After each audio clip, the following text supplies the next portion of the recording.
ابتدا ہے رب جلیل کے ببرکت نام سے جو دلوں کے بھید خوب جانتا ہے۔ السلام علیکم ویورز، امید کرتا ہوں کہ آپ سب ٹھیک ہوں گے۔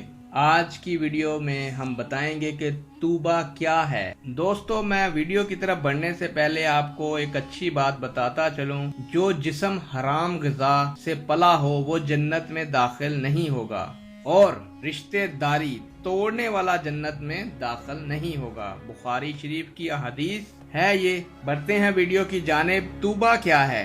ویورز، توبہ یہ ایک درخت ہے جو آقا کریم حضرت محمد صلی اللہ علیہ وآلہ وسلم کے جنتی گھر میں اگا ہوا ہے۔ اس کی شاخیں قدرت الہیہ سے جنت کے ہر گھر میں پہنچی ہوئی ہیں۔ اگر کوئی تیز رفتار گھوڑا اس کے سایہ میں ایک طرف سے دوڑے تو 100 سال تک بھی دوسرے کنارے نہ پہنچ سکے۔ دنیا اور آخرت کے تمام پھل پھول، تمام خوشبوئیں، تمام رنگ اس میں موجود ہیں۔ دوستو، اس کی جڑ سے کافور اور سبیل اور تمام نہریں جاری ہیں۔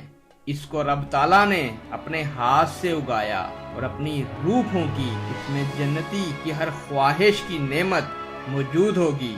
انگور کا ایک دانہ مٹکے کے برابر ہے۔ دنیا کا کوئی درخت اور جنت کا کوئی درخت اس کے مشابہ نہیں۔ دوستو، توبہ ایک درخت ہے، یعنی دوستو اس کے اندر لگنے والے انگور کا ایک دانہ مٹکے کے برابر ہوگا۔ تفسیر نعیمی سورہ الرعد۔ تو یہ ہے دوستو توبہ کا مقام اور توبہ کیا ہے۔ توبہ یعنی ایک درخت کا نام ہے۔ حضرت محمد صلی اللہ علیہ وآلہ وسلم کے گھر میں خود لگایا اور اس میں اپنی روح پھونکی۔ امید کرتا ہوں کہ آپ کے لیے یہ ویڈیو فائدہ مند ثابت ہوگی اور آپ کے علم میں اضافہ فرمائے گی۔ آپ سے اجازت چاہتا ہوں نیک دعاؤں اور خواہشات کے ساتھ۔ اللہ حافظ۔ اللہ تعالیٰ آپ لوگوں کا حامی و ناصر ہو۔